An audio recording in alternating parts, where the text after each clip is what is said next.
औज़ुबिल्लाहिमिनश्शैतानिर्रजीम बिस्मिल्लाहिर्रहमानिर्रहीम। शुरू अल्लाह के नाम से जो बड़ा मेहरबान और नहायत रहम वाला है। डियर स्टूडेंट्स, जैसा कि हम ने ये केमिकल इंजीनियरिंग एज टेक में जो मेरा यूट्यूब चैनल है, इसमें मैंने जो केमिकल डिप्लोमा 3 साल का है उसकी जो बुक्स हैं वो first year, second year, third year उसके कोर्सेज़ कवर करने की मैं कोशिश कर रहा हूँ। और फर्स्ट ईयर की जो बेसिक केमिकल इंजीनियरिंग है जिसका कोड CHT 153 है, उसके मैंने हाफ बुक के जो लेक्चर्स हैं वो अपने इस चैनल में डाल दिए हैं और मज़ीद मैं इसको कंप्लीट करूँगा। और उसके बाद मैं ये सेकंड ईयर की जो बुक है इंडस्ट्रियल केमिकल प्रोसेस, इसका कोड है 254, इसको मैं जो है वो क्लियर करने की कोशिश करूँगा। और एक चैप्टर में मैंने एक लेक्चर दे दिया है और अभी हम ये सेकंड चैप्टर स्टार्ट करेंगे। इसके अलावा आप मेरे चैनल सब्सक्राइब करेंगे, लाइक करेंगे, शेयर करेंगे अपने दोस्तों को, अपने सीनियर्स को, क्योंकि मैं इसमें थर्ड ईयर तक जाऊँगा और मेरी जो कोशिश है इसमें आप भी साथ कदम मिलाएं और हम एक नेटवर्क क्रिएट करें, क्योंकि यूट्यूब पे केमिकल जो डिप्लोमा है इसका कोई मटेरियल इतना अवेलेबल नहीं है। तो ये मैं ब्लैक बोर्ड की बजाय यहाँ पे बुक रीडिंग कर रहा हूँ ताकि आपको मज़ीद समझ आए जो आपका कोर्स है मतलूबा। ठीक है, अभी हम स्टार्ट करते हैं। बाब नंबर 2 है, पानी का चैप्टर है, तो यहाँ इसके इंट्रोडक्शन देखते हैं। अच्छा जी, पानी एक सादा तरीन एटमी मालिक्यूल है जिसमें हाइड्रोजन के 2 एटम्स के, ये जो पहला पैराग्राफ है ना, इसमें आपने याद तो कुछ नहीं करना, आप इसको देख लीजिएगा उसके लिए ऑब्जेक्टिव टाइप के लिए। अगर कि यानी कि पानी जो ट्राई है ना, ट्राई अटोमिक पानी एक कौन सा सादा मालिक्यूल है, ट्राई अटोमिक है। ठीक है, हाइड्रोजन के 2 एटम्स, ये इसमें कौन सी बॉन्डिंग हो सकती है, कोवैलेंट बॉन्डिंग हो सकती है। ठीक है, इसके अलावा इसमें क्या बन सकता है, अहम किरदार अदा करता है, और इसकी कितनी मिकदार जो है वो ज़मीन पर पाई जाती है और कितना जो है वो 75% हिस्से पर मुश्तमिल है और दुनिया में, और बाकी 3% हिस्सा वो ऑब्जेक्टिव में पूछ सकते हैं। बाकी जो 3% हिस्सा है वो ग्लेशियर्स, बर्फ़ानी चोटियों, दरियाओं, झीलों और ज़ेर ज़मीन पानी जो है वो कितने फ़ीसद हो सकता है, तो 3% है। ठीक है, तो इसमें आपने सिर्फ ये देख लेना है कि इसमें कोई कौन सा ऑब्जेक्टिव टाइप बन रहा है। ठीक है, समुद्री पानी के अलावा ज़ेर ज़मीन पानी भी वगैरह वगैरह वगैरह, ये कोई इतना इंपॉर्टेंट नहीं। आगे आप इंट्रोडक्शन है, आप खुद देख लीजिएगा और इसमें सिर्फ अपने ऑब्जेक्टिव टाइप करने हैं। अच्छा जी, जो ऐसा अगला काम है वो स्टार्ट हो रहा है कि सोर्सेज ऑफ वाटर। ठीक है, सोर्सेज ऑफ वाटर आपने मैट्रिक में भी पढ़े होंगे, यहाँ भी एक दफ़ा फिर देख लेते हैं। और इसमें सरफेस वाटर है और अंडरग्राउंड वाटर है। सरफेस वाटर जो है वो कौन सा होता है, सरफेस में सिर्फ सरफेस के ऊपर खड़ा हुआ पानी नहीं है, दरिया जो हैं वो पानी, और जो झीलों में होता है और समंदरों में होता है, खड़ा हुआ नहीं बल्कि रेन वाटर भी उसमें शामिल है। ठीक है, तो वो भी यानी ग्राउंड से अपर सरफेस पे जो है वो हमें मिलता है। ठीक है, तो ये सारे सोर्सेज हैं। सोर्सेज में अंडरग्राउंड जो है, ज़ेर ज़मीन पाया जाने वाला पानी अंडरग्राउंड कहलाता है। ठीक है, वो सरफेस वाटर है यानी सतह के ऊपर पाया जाता है, ऊपर जो सोर्सेज हैं वो बताने हैं। और अगला अंडरग्राउंड वाटर है। अंडरग्राउंड वाटर आगे जो है वो डिस्कशन जो हो रही है वो हैवी होने वाली है, ये तो इंट्रोडक्शन है।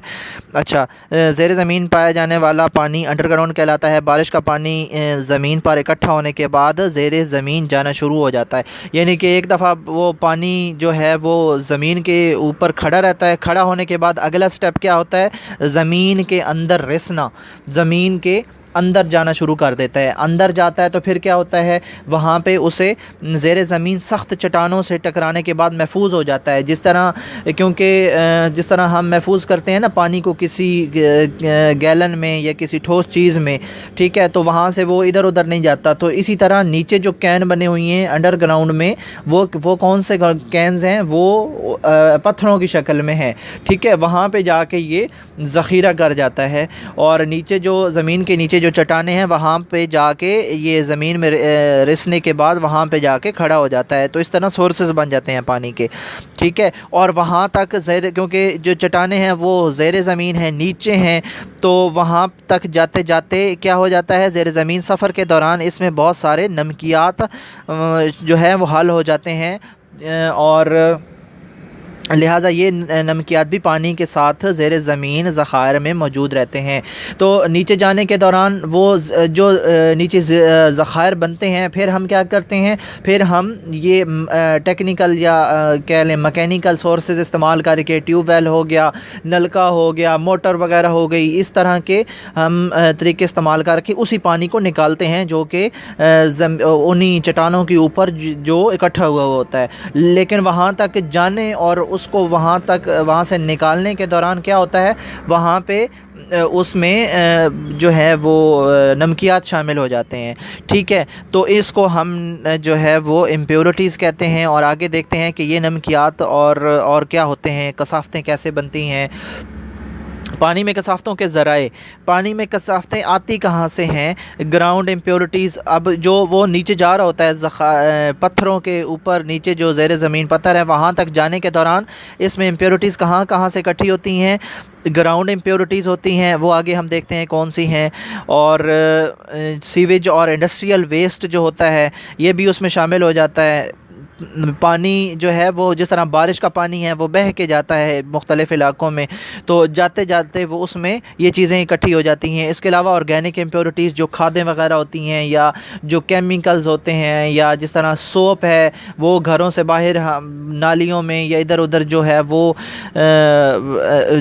वो क्या कहते हैं उसको, डिज़ोल्व हुआ होता है और बारिश आने के बाद वो इधर उधर चला जाता है। या पेस्टिसाइड्स हैं, या जिस तरह खेत होते हैं वहाँ से जो है वो खादें और केमिकल वो भी उसमें शामिल हो जाता है, ठीक है। तो ये सोर्सेज होते हैं। और जिस तरह सहराओं में कुएं होते हैं, या वहाँ पे या फिर वो जो फील्ड्स होते हैं, खेत होते हैं, उनके इर्द गिर्द गाँव में जो कुएं होते हैं, तो वहाँ ये चीज़ें इकट्ठी हो जाती हैं, ठीक है। फिर आगे क्या है, nature of impurities. Nature of impurities बतानी है कि इसमें इम्प्योरिटीज़ जो हल होती हैं वो कौन कौन सी हल होती हैं।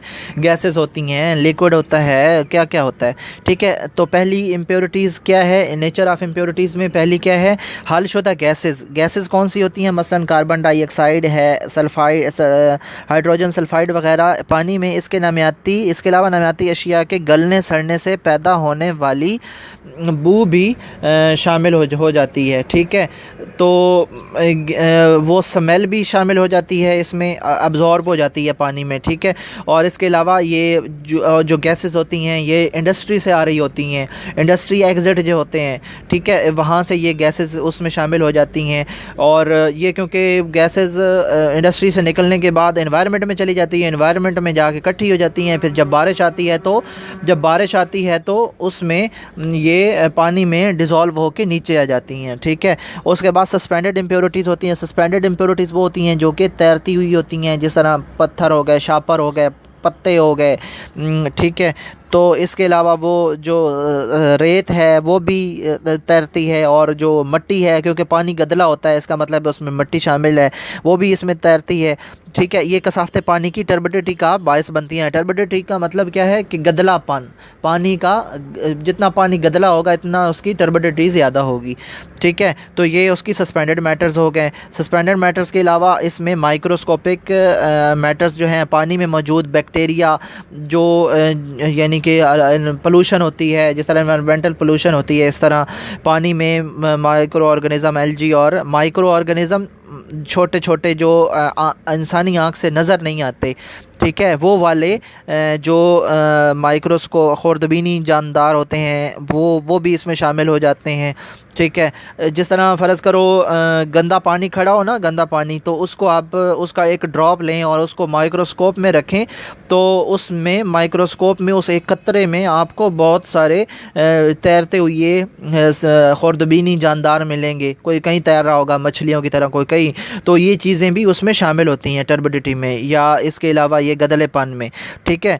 हलशुदा मादरी नमकियात जो हैं वहाँ पे कुछ जो साल्ट्स होते हैं, मुख्तलिफ़ किस्म के साल्ट हैं ज़मीन में, ठीक है, तो वो इसमें शामिल हो जाते हैं। उनमें क्या है, कैल्शियम है, मैग्नीशियम है, आयरन है, सोडियम है, पोटाशियम है, जो कि पीरियोडिक टेबल में साल्ट्स गिवन है ना, उनमें ये जो सारे हैं वो शामिल हो जाते हैं पानी में। और इसके अलावा इनके कार्बोनेट्स और बाइकार्बोनेट्स, क्लोराइड, सल्फेट्स वगैरह पानी को सख्त का जो पन है उसको करने में मदद करते हैं। यानी कि ये नेचर है वाटर की इम्प्योरिटीज़ की, ठीक है। और इसके अलावा इसमें सोर्सेज हो गए, सोर्सेज के अलावा इम्प्योरिटीज़ कौन सी हो गई और फिर उनकी नेचर हो गई।